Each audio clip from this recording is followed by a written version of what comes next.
선교하시는 하나님을 바라보고 예배하는 자리에 하나님의 은혜로 우리가 부름받았음을 믿습니다. 우리의 모든 것 되시고 또 우리를 말씀으로 이끌어 가시는 성삼위 하나님을 바라보는 가장 행복한 예배가 되기를 소망합니다. 이 시간 부르신 곳에서 함께 찬양하겠습니다.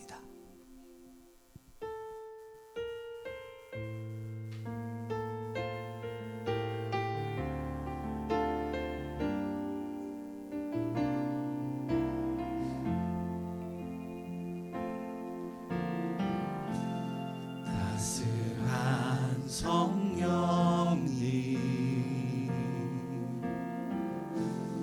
마음으로 보낸 내 몸을 감싸며 주어지는 평안함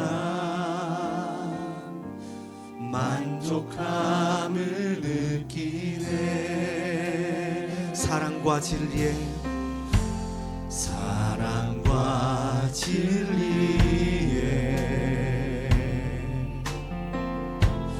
한 줄기 빛 보내 내 몸을 감싸며 주어지는 평안함 그 사랑을 느끼네. 부르신 곳에서 나는 예배하네. 어떤 상황에도 나는 예배하네. 부르신 곳에서 나는 예배하네. 어떤 상황에도 나는 예배하네.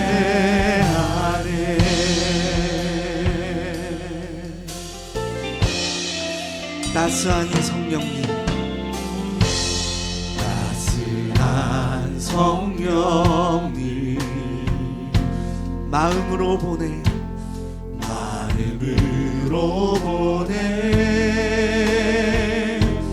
내 몸을 감싸며 주어지는 평안함 만족함을 느끼네. 사랑과 진리에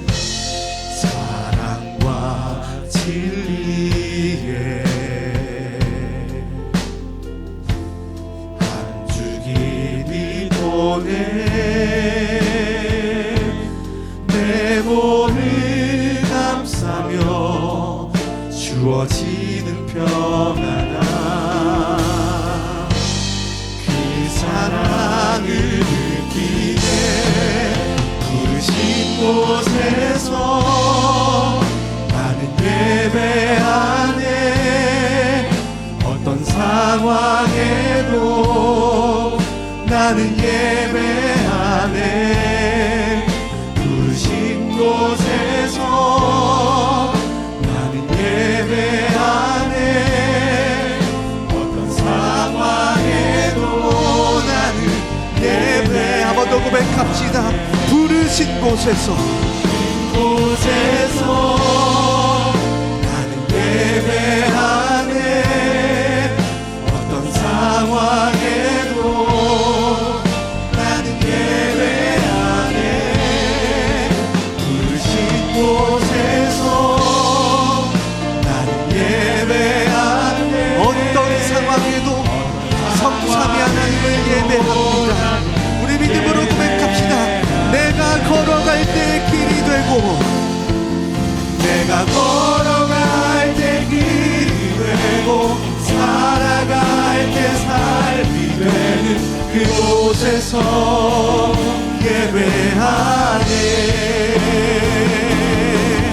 내가 걸어갈 때 길이 되고 살아갈 때 삶이 되는 그곳에서 예배하네. 내가 걸어갈 때 길이 되고 내가 걸어갈 때 길이 되고 살아갈 때 삶이 되는 그곳에서 예배하네.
상황에도 한 번 더 믿음의 고백을 올려드립니다. 부르신 곳에서 부르신 곳에서 나는 예배하네.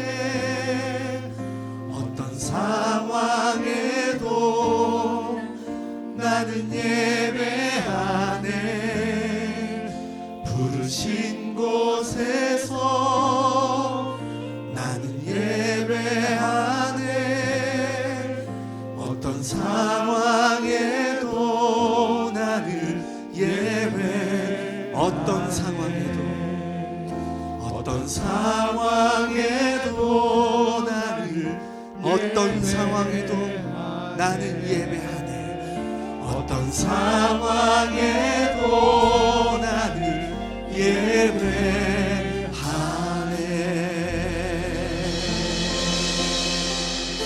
아멘. 우리가 성삼위 하나님을 바라볼 때 세상이 알 수도 줄 수도 없는 평안과 영적인 힘이 회복될 줄 믿습니다. 하나님을 바라보는, 하나님을 예배하는 우리가 되기를 소망합니다. 우리를 예배하게 하신 하나님의 사랑을 이 시간 힘차게 박수치며 찬양하겠습니다.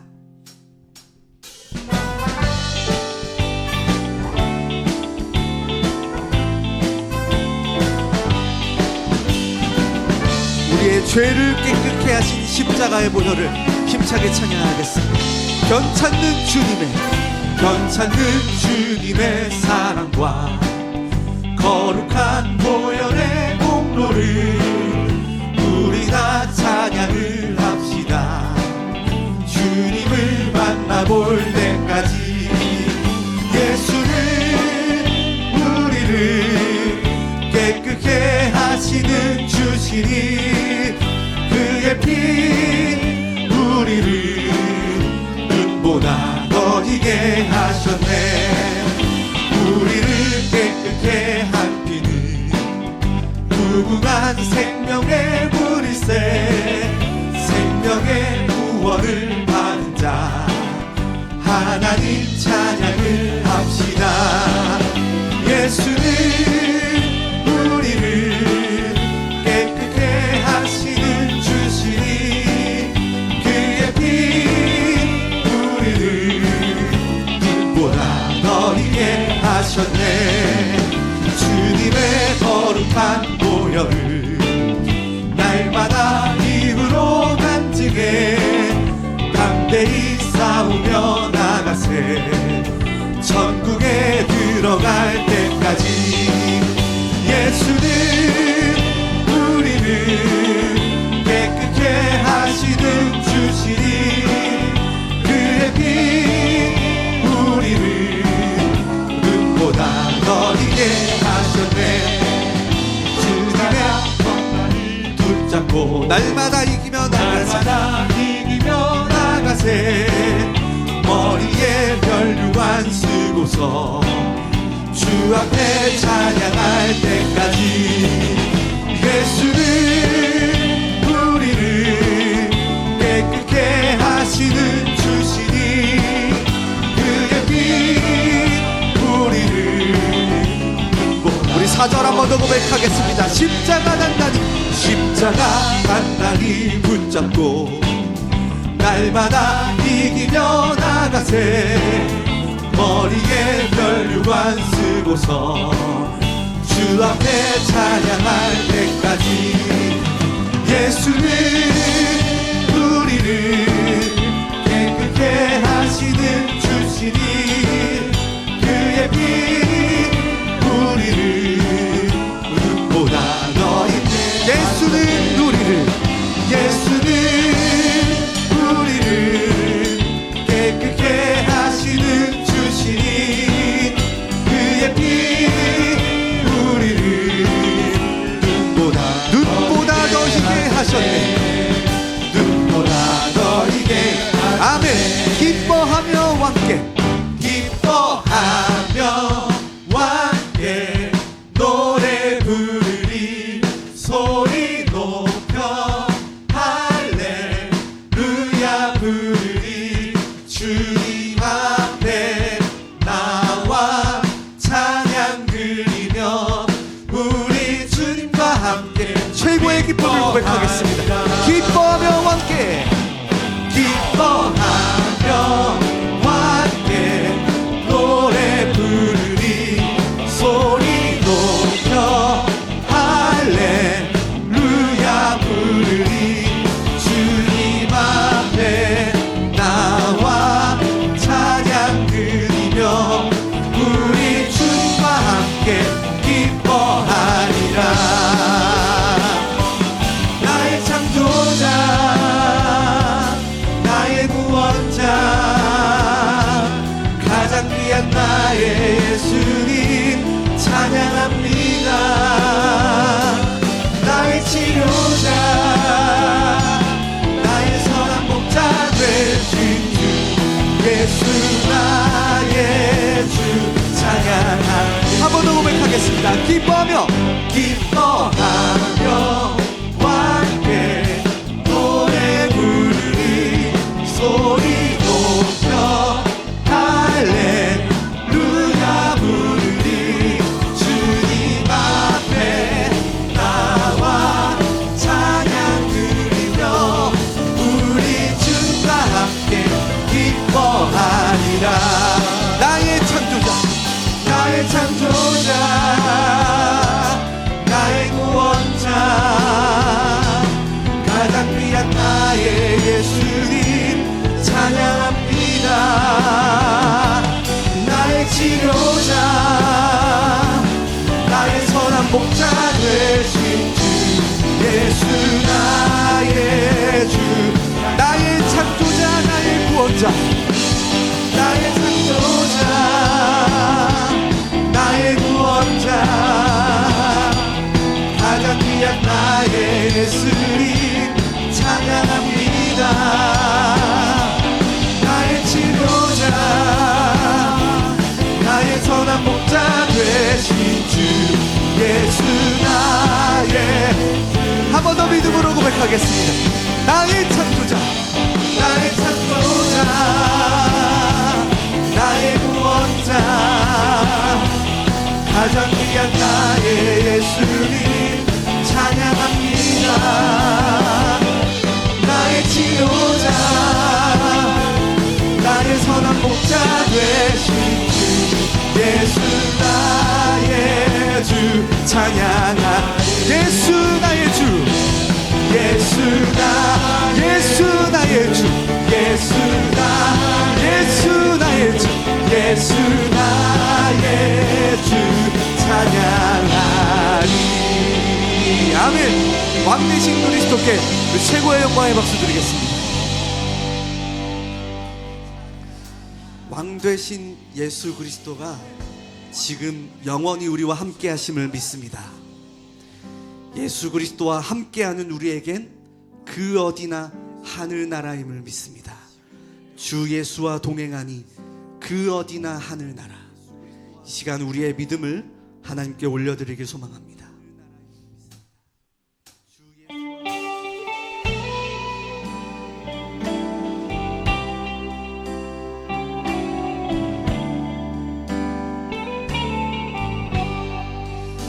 내 영혼이 은총 입어 중한 죄짐 벗고 보니 슬픔 많은 이 세상도 천국으로 와도다.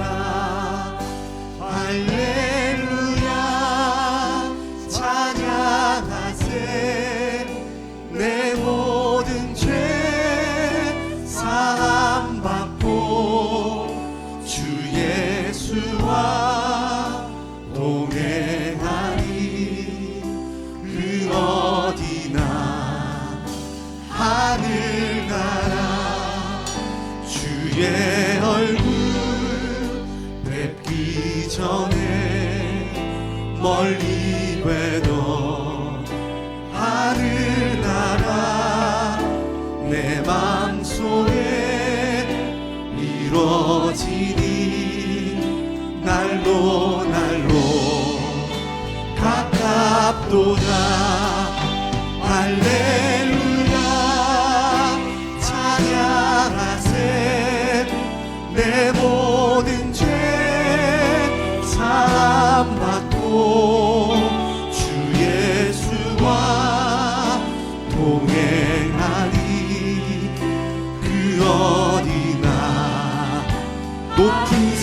거친들이 높은 산이 거친들이 조막이나 궁궐이나 내 주 예수 모신 곳이 그 어디나 하늘나라 할렐루야 찬양하세 내 모든 죄 사함받고 주 예수와 동행하리 그 어디나 할렐루야 찬양하세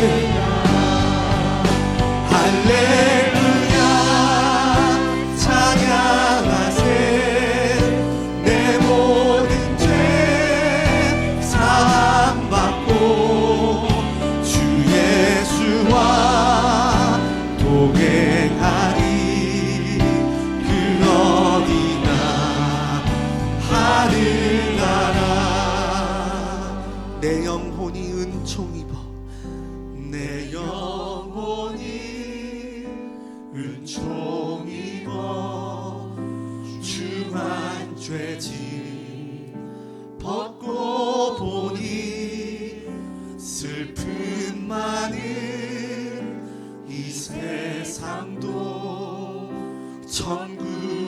천국으로 주의 얼굴 뵙기 전에 주의 얼굴 뵙기 전에 멀리 뵈던 하늘나라 내 맘속에 이루어지니 날로 우리 믿음의 눈을 들어 고백합시다. 높은 산이 거친들이 높은 산이 거친들이 조막이나 궁궐 내 주 예수 모신 곳이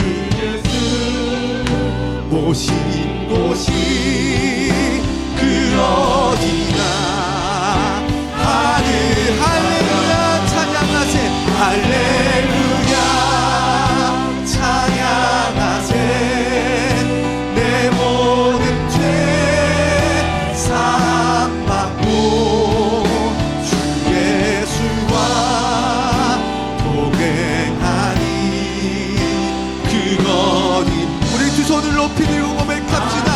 할렐루야 찬양하세 할렐루야 찬양하세 내 모든 죄 사함받고 예수와 동행하리 그 어디나 할렐루야 찬양하세 할렐루야 찬양하세 내 모든 죄 사함받고 주 예수와 동행하리 그 어디나 주 예수와 동행하니 주 예수와 동행하리 한 번 더 고백합시다. 주 예수와 동행하니 주 예수와 동행하리 그 어디나 하늘나라 이 시간 선포되는 말씀을 위해 함께 기도하겠습니다. 말씀을 선포하시는 최수정 목사님에게 성령의 충만함과 갑절의 영감을 더하여 주시옵소서. 그 말씀을 믿음의 눈으로 바라보는 시간 되게 하여 주옵소서. 복음의 가치, 선교의 가치를 회복하는 시간 되게 하여 주옵소서. 함께 기도하며 나아가겠습니다. 하나님 내 감사합니다. 오늘 말씀을 선포하시는 최수정 목사님에게 성령의 충만함과 갑절의 영감을 이글 스피릿을 더하여 주옵소서. 그 말씀을 믿음의 눈으로 바라보는 시간 되게 하시며 복음의 가치와 선교의 가치를 회복하는 시간 될 수 있도록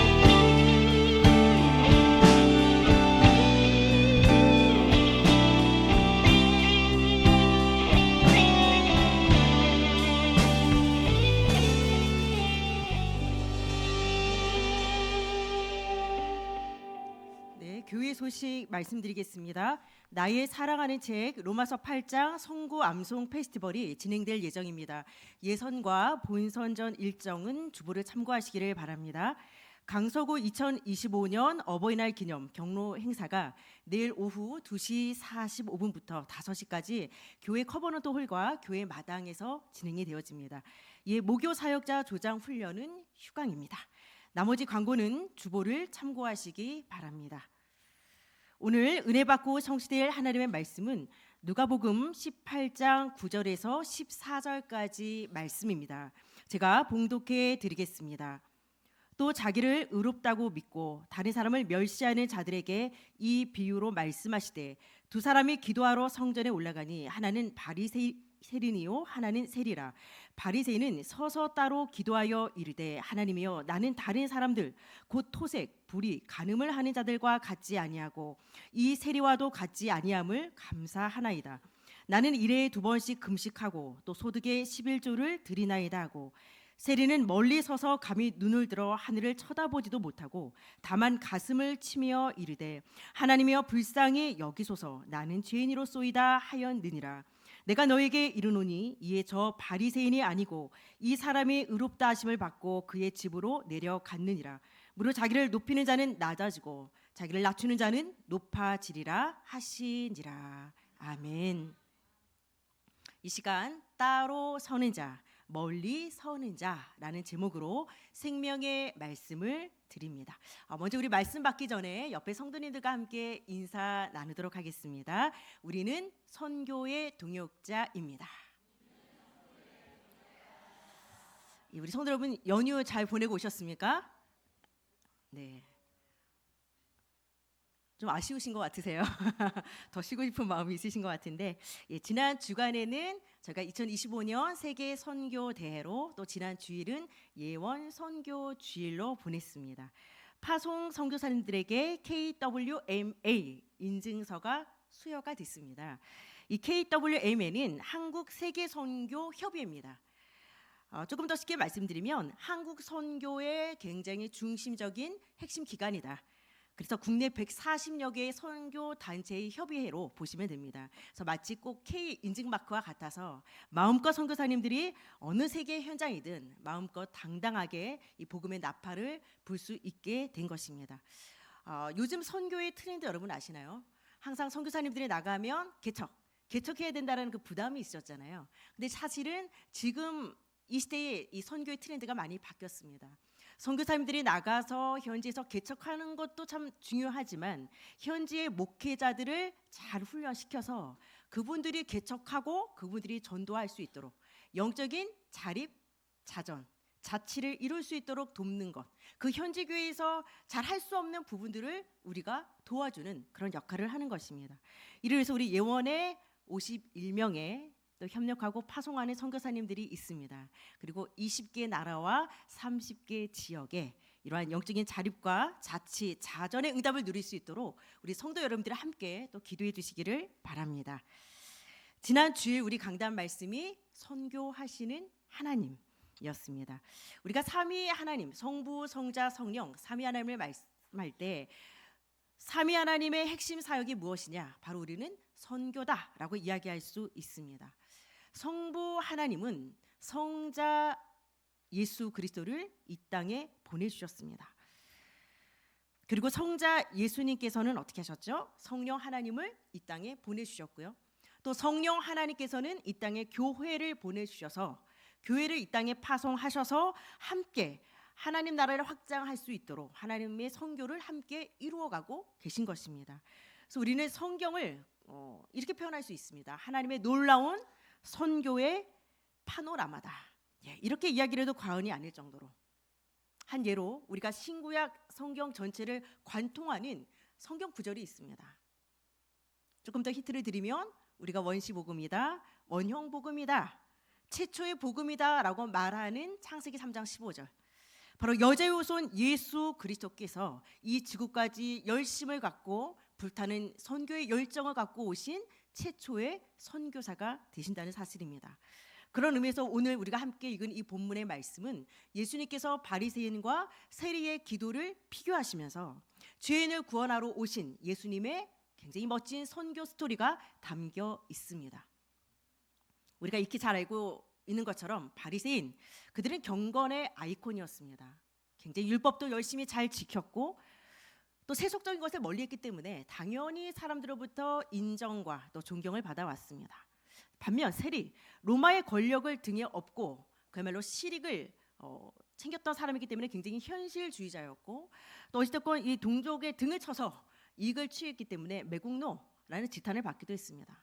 더더욱 안식일에도 그들은 여전히 일을 했고 또 사람들이 꺼리는 이방인과 함께 교제했기 때문에 죄인의 취급을 받을 수밖에 없었습니다.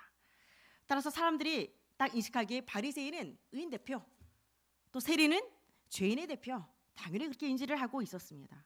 근데 오늘 예수님께서 바리새인이 결코 세리보다 나을 것이 없다라는 굉장히 그 당시의 상식을 뒤엎는 파격적인 이 판결을 하셨습니다.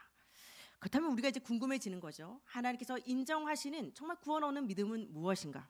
오늘 본문 말씀을 통해서 성도 여러분께서 분명한 이 부분에 답을 얻고 하나님의 세상을 이처럼 사랑하사 우리에게 주신 이 영생의 축복을 마음껏 누리는 성경적 신앙생활 되시기를 주님의 이름으로 축복합니다. 첫 번째로 따로 서는 바리새인입니다. 오늘 9절에서 10절 말씀 보겠습니다. 또 자기를 의롭다고 믿고 다른 사람을 멸시하는 자들에게 이 비유로 말씀하시되 두 사람이 기도하러 성전에 올라가니 하나는 바리새인이요 하나는 세리라. 오늘 본문은 그야말로 나는 의롭고 다른 사람을 멸시하는 바리새인들을 향하여서 예수님께서 비유로 말씀하시는 본문입니다. 바리새인이라는 뜻 자체가 여러분 성별되다, 구별되자라는 뜻을 갖고 있는 것처럼 그들은 철저하게 구별 의식으로 그들의 생각이 꽉 차 있었습니다. 누구보다도 율법 잘 지켰습니다. 또 레위기에 나오는 청결 의식들, 그리고 제사 의식, 금식, 그리고 하루에 3번 기도 철저하게 그들은 기도를 했습니다. 하지만 여러분 성경에 나오는 모든 율법 의식, 제사, 이 제사법 모든 것은 결국은 그리스도로 오실 메시아로 오실 그리스도를 예표하는 그림자에 불과한 것입니다. 우리가 이 새 집에 입주하고 나면 사실 모델하우스가 더 이상 필요가 없잖아요. 그처럼 이제 실체가 왔을 때는 그림자는 사실은 의미가 없는 거죠. 실체고 본질이고 예언된 예수님이 오셨음에도 불구하고 그들에게 있어서는 율법은 종교적인 그 이상인 것입니다. 그들의 사상이었고 그들에게는 문화가 되었고 오히려 상대방을 정죄하는 기준이 되어버렸습니다. 오늘 본문 11절에 보면 바리새인은 서서 따로 기도하여 이르되 하나님이여 나는 다른 사람들 곧 토색, 불의, 간음을 하는 자들과 같지 아니하고 이 세리와도 같지 아니함을 감사하나이다. 여기서 아멘 나오시면 안 되죠. 아멘 나오시면 안 되죠. 바리새인들은 지금 따로 서 있는 겁니다. 공동 번역 우리가 보면은 보라는 듯이 서서, 보라는 듯이 서서. 이 서서라는 이 서 있다라는 이 스타데이스라는 헬라어 언어가 보면 사람들이 굉장히 잘 볼 수 있는 자리에, 내가 제일 잘 드러날 수 있는 자리에 서서 자신을 드러내면서 당당하게 서 있는 자세, 이게 서서입니다. 왜 따로 서 있었을까요? 나는 토색과 불의와 간음하는 자들과 같지 않다라는 거죠. 그래서 본문에 바리새인들이 표현하기를 표현하잖아요. 다른 사람들이라라고 표현을 하고 있습니다. 토색은 속여서 빼앗는 죄를 말하고 있거든요. 그러니까 세리 말하는 겁니다. 불의한 자, 죄인 말하는 겁니다. 간음하는 자, 창기들 말하는 거거든요. 이 세 부류와 자신은 완전히 분리되어 있다. 선을 그어버린 겁니다. 그러면서 11절 하반절에 세리와도 같지 아니함을 감사하나이다. 도대체 무엇을 근거로 이 바리새인들은 이렇게 당당하고 죄인의식 하나 없이 본인을 이렇게 의롭다고 생각할 수 있는 것입니까? 오늘 본문 12절에 그 근거가 나옵니다. 12절에 보면 나는 일회에 2번씩 금식하고 또 소득의 11조를 드리나이다 하고, 바리새인들이 성경의 규정보다 더 열심히 금식하고 또 11조를 드렸던 것을 볼 수 있습니다. 그런데 여러분, 이 바리새인들의 기도를 한번 살펴보시기 바랍니다. 자신을 철두철미하게 의인으로 여기고 죄인이라는 의식이 일단은 전혀 없습니다. 그리고 기도의 주체가 나 자신으로 출발하고 있습니다. 이 헬라어 원문에는 나라는 주어가 5번 나옵니다.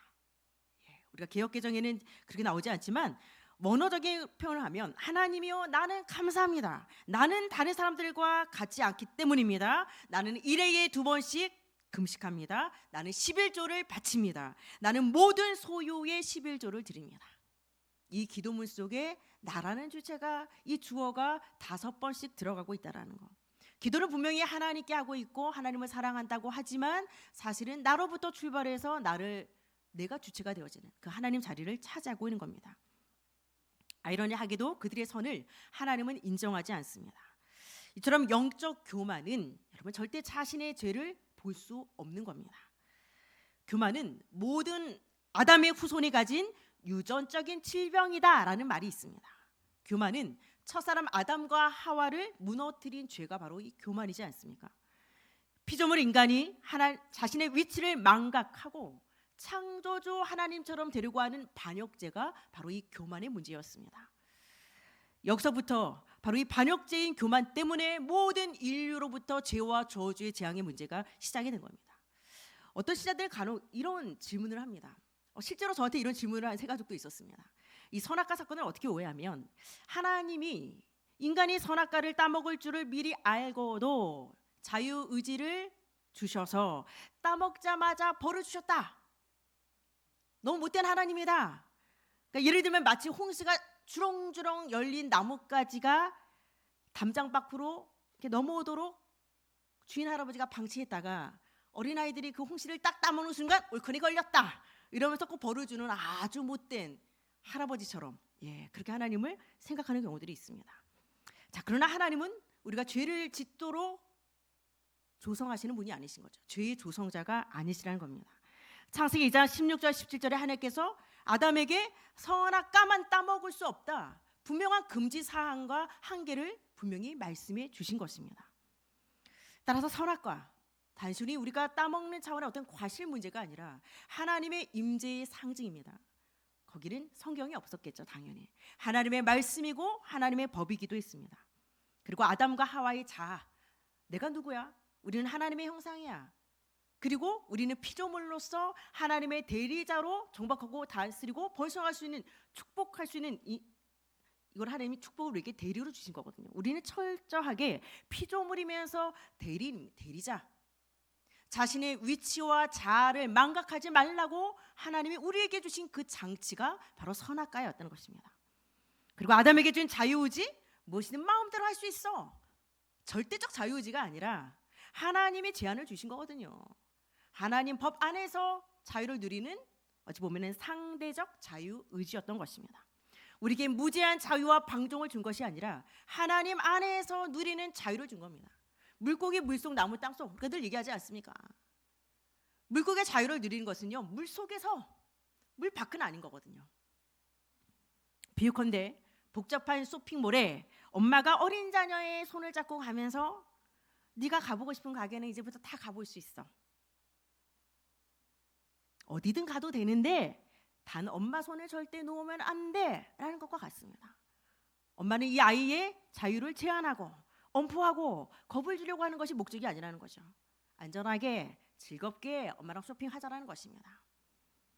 그래서 성 어거스틴은 아담과 하와의 자유의지를 죄를 짓지 않을 수 있는 자유다라고 얘기하고 있습니다.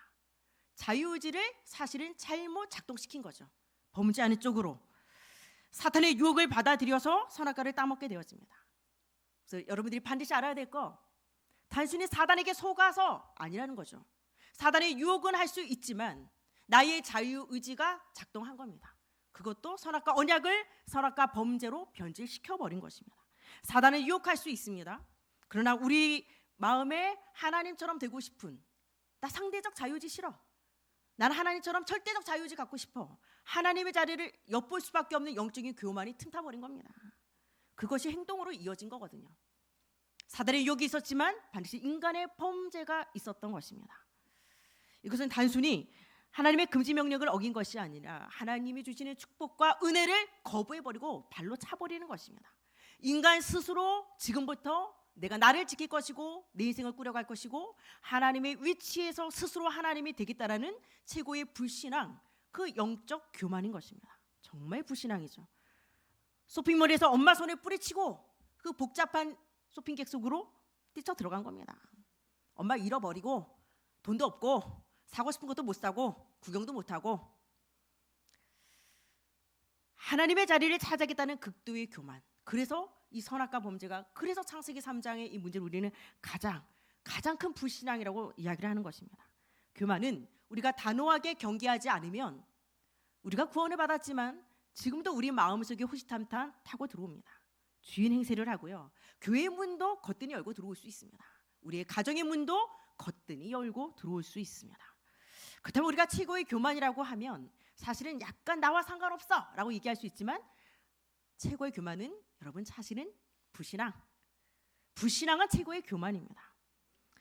저는 그 이야기 생각납니다. 무디 목사님이 집회를 마치고 나왔을 때 체프맨이라는 18살 청소년이 와서 고민을 얘기해요. 목사님, 저는 예수님을 믿기는 믿는데요, 거듭남의 확신이 없습니다. 무디 목사님이 요한복음 5장 24절 말씀을 읽어보라고 시킵니다. 우리도 한번 읽어볼까요? 요한복음 5장 24절입니다. 내가 진실로 진실로 너에게 이르노니 내 말을 듣고 또 나 보내신 이를 믿는 자는 영생을 얻었고 심판에 이르지 아니하나니 사망에서 생명으로 옮겨느니라. 아멘. 자, 체포맨에게 예수님을 믿느냐라고 무디 목사님이 다시 묻습니다. 예, 당연히 믿죠. 오케이. 그러면 당신에게 영생이 있습니까? 아니, 그러니까 제가 예수님을 믿기는 믿는데요, 영생이 있는지 이 확신은 아직 없습니다.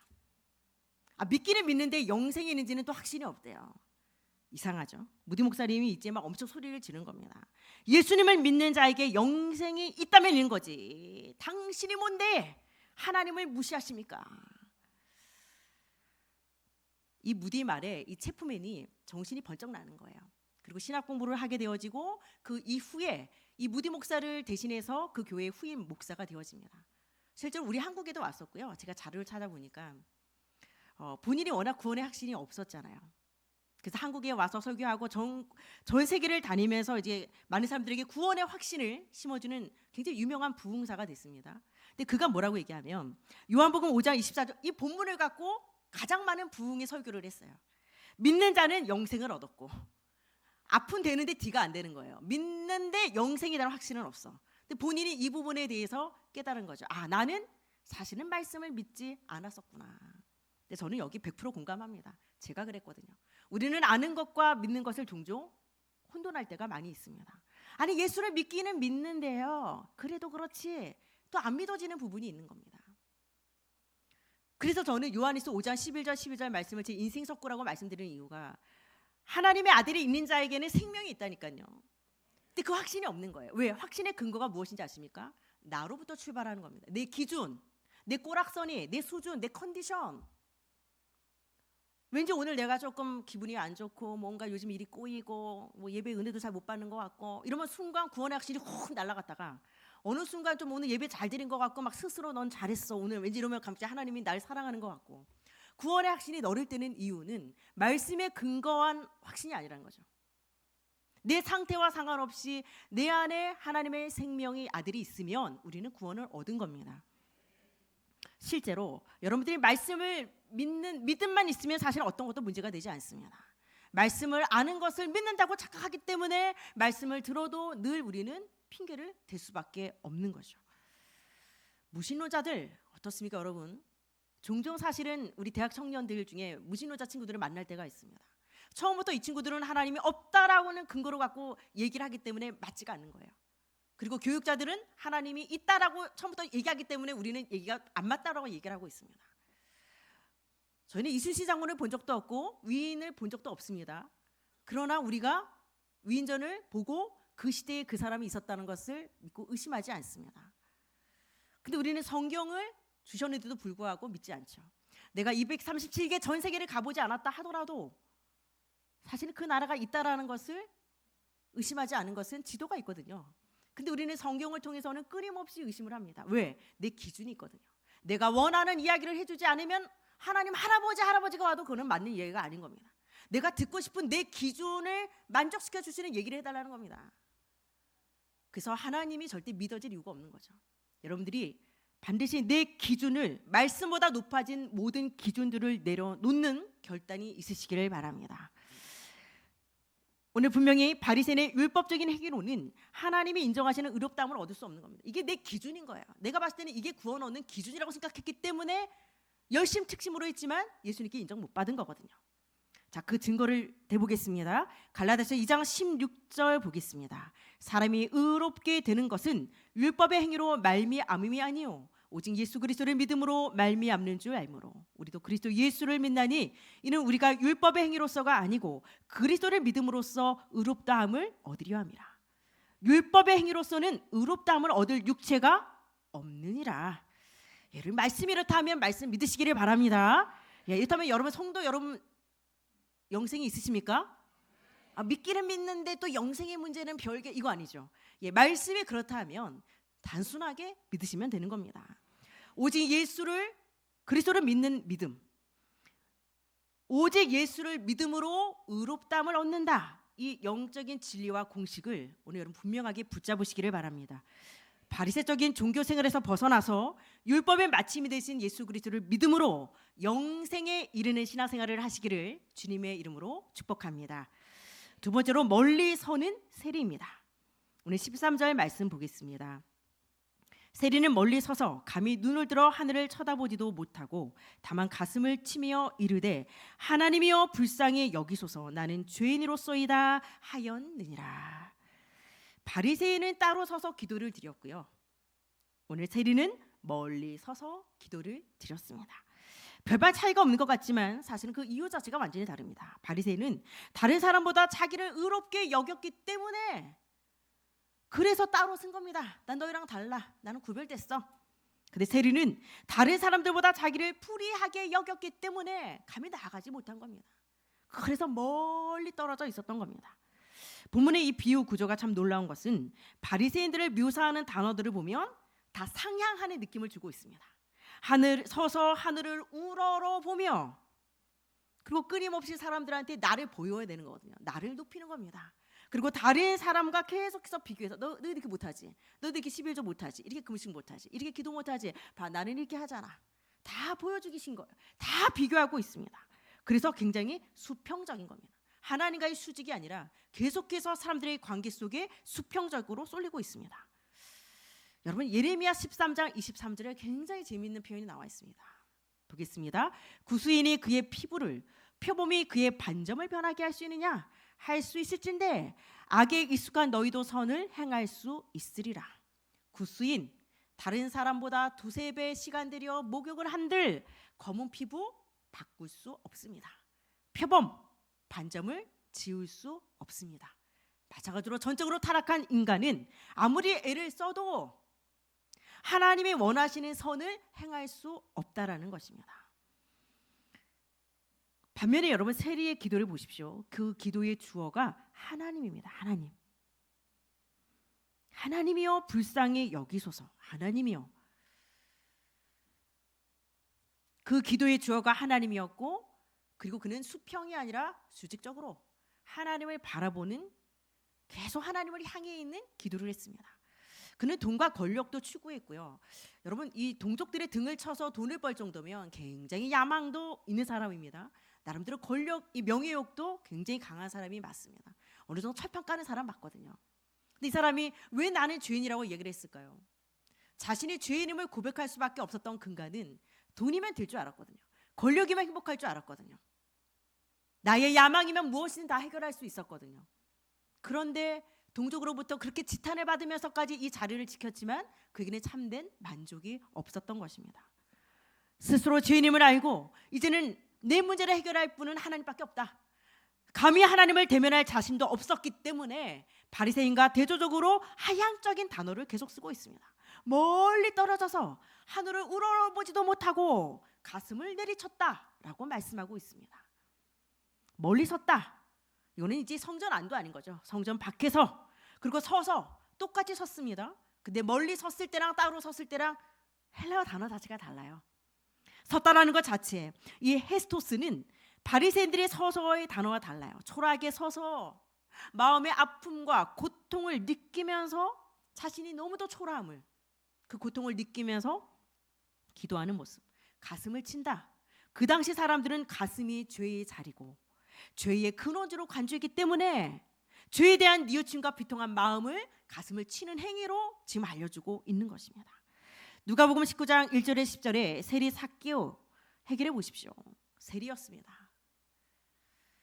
감히 예수님께 다가가지 못하고 뽕나무에 있을 때 어떻게 예수님이 삭개의 이름을 알고 삭개에 내려오라, 속히 내려오라, 어떻게 그의 이름을 알았을까요? 누구도 알려주지 않았겠지만 이미 삭개의 그 존재를 알고 있었던 거죠. 그의 모든 갈급함을 알고 있었습니다. 예수님을 만나 회개하고 그의 재산을 나누어주고 내가 남에게 피해를 입혔다면 내가 4배로 갚겠습니다 라고 약속을 했습니다. 이 주머니 회개까지 이루어지는데 이것은요, 여러분, 진정한 회개가 무엇인지를 우리에게 알려주고 있는 것입니다. 단순한 회개는 내가 가던 길을 돌이키는 것, 죄를 뉘우치는 것으로 끝나지 않습니다. 그 잘못된 행위로부터 돌이키는 것, 다시는 그 길을 가지 않는 것, 그래서 돌이키는 행동으로 옮기는 것을 우리는 회개다라고 얘기를 하고 있습니다. 오늘 본문의 중요한 포인트가 바로 이 회개. 모든 종교는 죄를 짓지 말라. 그래서 계속 선을 쌓아야 됩니다. 계속 덕을 쌓아야 됩니다. 선행할 수 없는 우리에게 자꾸 착함을 요구합니다. 그러나 복음은 죄를 지었다 하더라도 괜찮아. 우리에게 요구하는 것은 회개를 말하고 있는 것입니다. 여러분, 이런 생각 해본 적 없습니까? 선악과 한번 따먹었다고 하나님 너무 야박하시지 않냐? 우리를 에덴 동산에서 추방하시고 지금까지도 우리는 그 죄의 전과와 대표성 원리로 지금도 우리 전 인류가 앞으로 태어날 인류까지도 그 죄의 전과 한번 실수도 할 수 있는 것, 그렇죠? 네, 제가 볼 땐 굉장히 여기에 공감하시고 그동안 많이 갈등하셨던 것 같습니다. 그럴 수 있습니다. 그런데 굉장히 중요한 포인트입니다. 인간이 범죄에서 하나님을 떠났다. 맞습니까? 인간이 범죄에서 하나님을 떠났다. 그래서 하나님으로부터 이 저주를 받았다. 맞는 말 같지만 사실은 조금 더 정확히 말씀을 드리면 인간이 범죄에서 하나님을 떠난 것이 아니라 범죄한 인간이 회개하지 않고 그 죄의 전가를 하나님께 돌림으로 하나님께 내어 쫓김을 당한 겁니다. 정확한 표현은 하나님께서는 아담과 하와가 선악과를 따먹은 것 자체, 그것도 굉장히 불신앙의 교만이었죠. 아담아 네가 어디 있느냐? 이거는요, 회개할 기회를 주신 겁니다. 그의 위치를 몰라서 물어보신 게 아니거든요. 그런데 뭐라고 아담이 얘기하죠? 하나님이 만드신 그 여자 하와 때문에 먹었다 얘기하는 거죠. 그거는 더 자세히 말씀드리면 왜 그 여자 만드셨어요? 하나님이 만드신 그 여자 때문에 이렇게 됐잖아요. 하나님이 따먹게 하신 거예요. 그거예요. 하와는 뱀의 탓을 합니다. 하나님 탓 아는 것 같지만 뱀도 피조물, 하나님이 만드신 거거든요. 결국은 그들은 죄의 모든 전과와 죄의 조성자로 하나님을 지목하는 겁니다. 하나님께서는 범죄한 인간 자체를 저주하신 것이 아니라 회개하지 않는 것 때문에 사실은 내어 쫓김을 당한 거거든요. 하나님을 가장 기쁘시게 하는 그 고백이 있습니다. 그것이 오늘 13절 하반절에 하나님이여 불쌍히 여기소서 나는 죄인이로소이다. 세리는 자기를 많은 죄인들 중에 한 사람이라고 칭하지 않고 나는 죄인이로소이다. 하나님 앞에 1:1 믿음의 신앙의 고백을 하고 있습니다. 그래서 요한 칼빈도 그 얘기를 하잖아요. 자신을 알지 못하고는 결코 하나님을 알지 못한다. 내가 철저히 하나님을 떠난 죄인이었던 것을 인정하지 않고서는 사실 하나님을 정확하게 만날 수 없는 거죠. 두 종류의 죄인이 있는 겁니다. 결국은 다 죄인인데 죄인임을 모르는 죄인과 죄인임을 인정하는 죄인이 있습니다. 여러분, 의인들이 다 모여있는 곳이 어딘지 아세요? 의인들만 모여있는 곳이 감옥이에요. 난 억울해요. 나는 여기 억울하게 왔어요. 그래서 감옥은요, 여러분, 죄인들이 오질 않아요. 그리고 죄인들이 절대 오지 않은 곳이 어딘지 아세요? 더 심각한 지옥이에요. 지옥은 내가 죄인임을 인정하는 순간 천국행이죠. 왜? 우리는 착함으로 가는 것이 천국이 아니라 죄의 문제를 해결받은 자가 가는 곳이 천국이기 때문에. 그런데 지옥은 내 100% 내 행위로 나는 의인이기 때문에 내가 잘났기 때문에 그래서 가는 곳이 지옥이지 않습니까? 자기 행위로 의인이라 생각하는 사람들이 가는 곳. 그래서 절대 하나님의 구원의 은혜가 임할 수 없는 곳입니다. 오늘 불쌍히 여기소서. 이 힐라스코마이, 헬라어 너무 멋집니다. 이 단어가요, 그냥 불쌍히, 그냥 안쓰럽게 봐주세요, 이런 단어가 아닙니다. 희생제물을 통한 속죄를 의미하고 있습니다. 이 누가복음을 기록한 누가의 대속 사상도 녹아져 있고요. 그만큼 세리의 강구 속에 이 대속의 믿음이 들어가 있는 겁니다. 그냥 대제사장이 계속해서 반복으로 드리는 짐승의 피로 드리는 이례적 일시적인 속죄 말고 예수 그리스도의 피로 이루어지는 영원한 속죄로 나를 씻겨달라는 그 표현이 바로 불쌍히 여기소서라는 이 표현인 것입니다. 우리 인생에 있어서 두 가지 대발견이 있습니다. 우리 성도 여러분들이 내가 하나님을 떠나 철저히 죄인이었음을 발견하는 것, 그리고 이 죄 문제를 해결하실 분은 오직 예수 그리스도밖에 없음을 발견하시기를 바랍니다. 이번 강단 본문 말씀 요한복음 3장 16절에서 17절 말씀, 우리가 너무도 잘 알고 있는 말씀입니다. 여러분께서 이 본문을 좀 읽어보셨겠지만 예수님과 니고데모의 대화 내용이거든요. 기독교의 핵심 교리가 그대로 집약되어 있는 말씀입니다. 그런데 하나님의 세상을 이처럼 사랑하사 이 멋진 위대한 이 성경 구절이 수많은 이단과 사이비들에게 의해서 사실 잘못 이해되어졌고 많은 성도들이 신앙생활을 하는데 굉장히 혼돈을 갖기도 했습니다. 예를 들면 하나님은 사랑의 하나님이시고 공의의 하나님이십니다. 이 두 가지를 우리는 다 믿는 거거든요. 그런데 사랑의 하나님, 무조건 사랑의 하나님은 다 용서해 주셔. 무조건 하나님은 사랑을 베푸셔. 오케이, 죄와 심판의 하나님을 간과해 버리는 겁니다. 그러다 보니까 내가 죄를 지어도 죄의식이 없는 겁니다. 뭐 하나님 사랑의 하나님이신데 뭐. 그래서 영지주의자들이 영은 선하고 육은 악하다, 영을 중요시하다 보니까 육은 더 타락을 할 수밖에 없는 겁니다. 육신적으로 타락하고 무감각해질 수밖에 없는 거. 반면에 우리 같이 약간 가부장적인 유교 문화 속에 성장한 특별히 우리 한국인 크리스찬 같은 경우는 하나님 아버지가 힘들다고 얘기하신 분이 저 들었어요. 실제로 하나님 아버지가 너무 어렵대요. 나 우리 아버지 너무 엄격했거든. 근데 하나님을 아버지, 그러니까 늘 하나님은 가부장적인 하나님, 막 무서운 하나님, 막 종말론적이고 마지막 때 막 심판하시는 그런 무서운 하나님으로 다가온다는 것입니다. 근데 사실은 두 개가 다 틀린 거거든요. 사랑의 하나님, 공의의 하나님을 다 완성시킬 수 있는 이 두 가지 속성을 완성시킨 것이 바로 십자가 사건. 반드시 죽으리라 했기 때문에 죽어야 되는 겁니다. 죽을 뻔해도 안 되는 거거든요.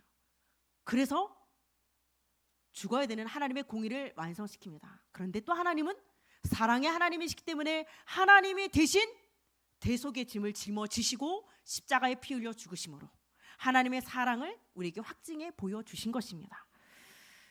이 두 가지 하나님의 사랑, 공의, 이 두 가지 속성이 오롯이 녹아져 있는 이 심리적인 교환이 이루어지는, 저주는 갖고 가시고 우리에게 축복을 주시는 이 믿지는 장사를 하시는 십자가 사건, 이 십자가 언약을 여러분 붙잡으시기를 바랍니다. 이런 이야기가 있습니다. 마틴 루터가 구약을 잡아라, 짐승의 피가 나올 것이다. 신약을 잡아라, 예수 피가 나올 것이다. 성경에서 피를 보지 못하면 영적 시각 장애인이다. 그래서 이 십자가 사건은 저는 늘 묵상할 때 제가 기억합니다. 철저하게 하나님이 와서 죽어야만 내 죄가 해결될 정도로 나는 극악무각한 흉악한 죄인이구나. 딴 거로는 안 되는 거예요. 단 사람이 죽어도 해결이 안 되는 겁니다. 돈으로도 안 되는 겁니다. 그리고 더 놀라운 거, 그럼에도 불구하고 하나님이 나를 위해 죽어주실 정도로 그렇게 하나님 보시기에 내가 그렇게 존귀하고 가치 있는 자였어? 참 반대적인 스토리지만 그것이 여러분들의 바로 자아고 정체성인 것입니다. 2000년 전 갈보리 언덕에서 일어난 십자가 사건이 오늘날 이 시대를 살아가는 나의 죄를 대속하기 위해서 일어난 일임을, 성경이 그 사건을 오늘날 나의 환경과 내 심령의 사건으로 여러분들이 개입하시고 끌어오시기 바랍니다. 이것이 바로 예수를 믿는다라는 것입니다. 우리가 삼위일체로 표현하면 하나님이 주도하시고 예수님이 십자가로 성취하신 이 사건을 성령께서 오늘 나에게 나의 사건으로 적용하신 겁니다. 그렇지 않으면 성경은 그냥 이스라엘의 역사로 남겨질 것입니다. 그래서 사도 바울은 로마서 1장과 2절을 통해서 복음을 세 가지로 표현하고 있습니다. 첫 번째, 하나님의 복음. 두 번째, 그의 아들의 복음. 세 번째, 나의 복음. 하나님의 복음이라는 것은 인간의 머리에서 계획돼서 나온 것이 아니라는 거죠.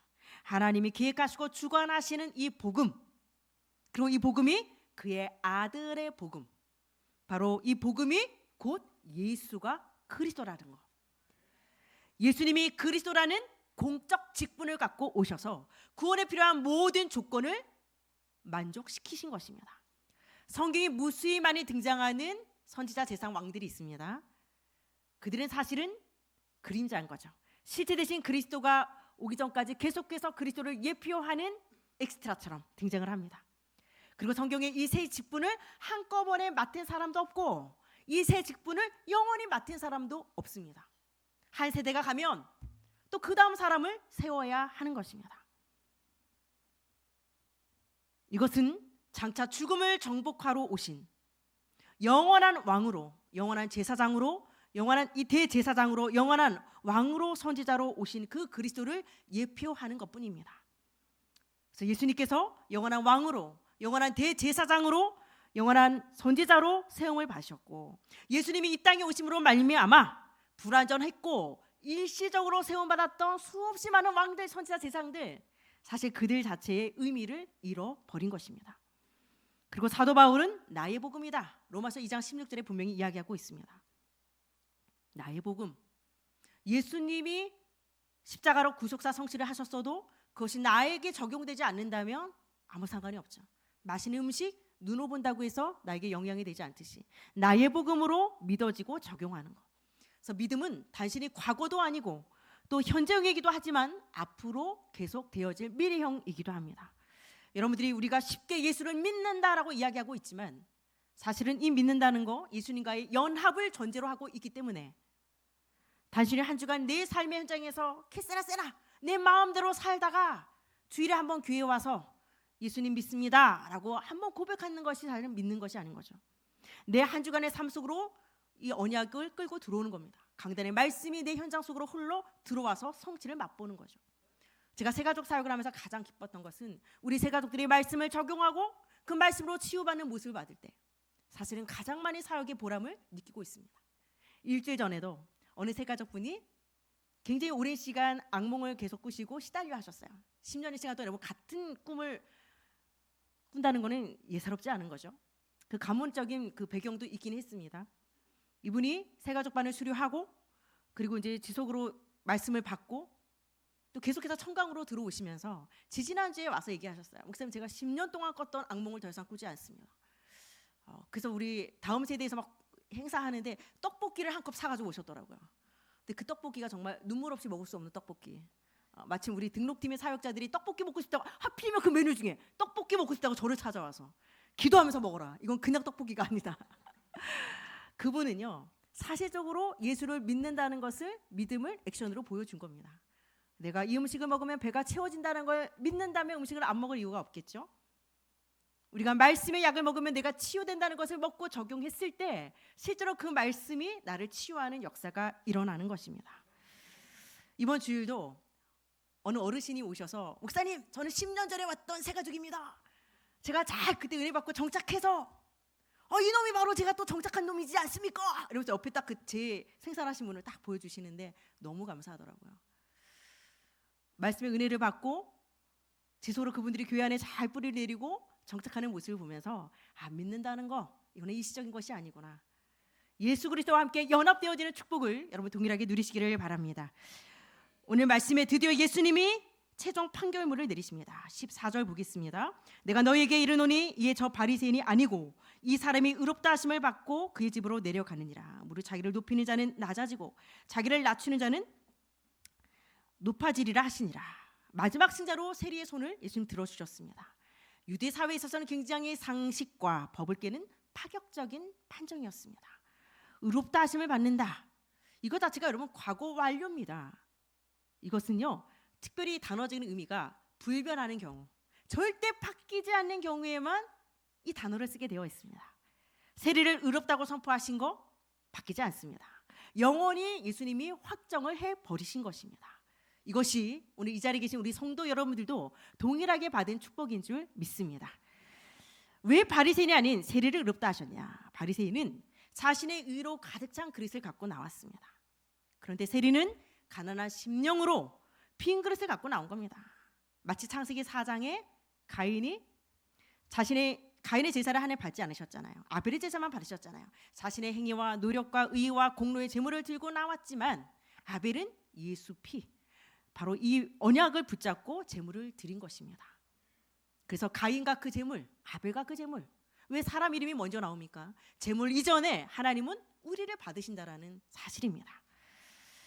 이제 여러분께서 한번 스스로 오늘 본문을 통해서 질문을 던져보시기를 바랍니다. 내가 교회에서 중요한 직분을 맡고 있고 나름대로 봉사도 하고 섬기고 있고 내가 정말 인정도 받고 있고 칭찬의 아이콘도 되어지고 이만하면 하나님 자녀 된 거 아니야? 너무 멋진 거 아니야? 이만하면 되지 않아? 그런데 사실 만족하는 순간 여러분 그 자리에 하나님이 은혜를 부어주실 자리는 없을 겁니다. 우리가 아니어도 진행하실 하나님께서 이 말씀 운동과 이 축복의 현장 속에 여러분들을 불러주신 겁니다. 솔직히 내 기질 저부터도 그렇습니다. 책임감 강하고 성실하고 밤을 새서라도 하고 남 일 잘 거절 못하고 웬만하면 도와주려고 하고 이런 기질 죄송합니다. 절간 갖다 놔도 저는 칭찬받을 거고요. 저는 성당 가도 엄청 칭찬받을 사람입니다. 저는 믿음이 아니거든요. 제 사람이 그렇고 기질이 그런 겁니다. 그래서 우리는 기질을 믿음으로 착각할 때가 있는 겁니다. 내가 이만하면 됐다가 아니라니까요. 여러분께서 늘 내 의와 열심에 가득 차서 하나님 부어주신 은혜의 공간, 은혜를 담을 공간이 없지는 않을까. 우리의 의로움은 하나님 앞에서는 사실 누더기에 불과한 것입니다. 늘 하나님의 긍휼함을 여러분 의지하며 나아가시기를 바랍니다. 오늘 사람들에게 죄인의 대표로 불림받던 세리가 이제는 예수님으로부터 의인의 대표로 인정받았습니다. 이것이 바로 여러분들의 모습입니다. 사람들이 보는 내가 중요한 것이 아니라 하나님이 나를 어떻게 보고 있는가, 그것이 바로 진짜 여러분의 찐 모습인 것입니다. 오늘 예수 그리스도의 의를 의지하는 자력이 아니죠. 타력 구원임을 확실히 붙잡으시기를 바랍니다. 그래서 오늘 뽕나무 위에 있던 세리 출신 삭개오, 그 이름을 부르면서 예수님이 내려와 그를 가까이, 멀리 있었던 그를 가까이 부르신 것처럼 예수님께서 죄로 인해서 멀리 있었던 성도 여러분들을 이제는 십자가로 가까이 부르신 것입니다. 이제 이 구원의 감격과 감사를 가지고 독생자를 파송하신 하나님의 놀라운 사랑을 사실로 체험해 나가시기를 주님의 이름으로 축복합니다. 결론입니다. 오늘 본문 14절 우리 아까 읽었습니다. 중반에 보면 사람이 의롭다 하심을 받고 그의 집으로 내려갔느니라. 집으로 내려갔다. 굉장히 큰 의미가 담겨 있습니다. 죄의식으로 시달렸던 과거에서 벗어나 이제는 예수님께 의인이라는 인정을 받은 세리, 너무 기뻤겠죠. 표정이 달라졌겠죠. 그가 이제는 새로운 사람으로 변화돼서 집으로 내려갔습니다.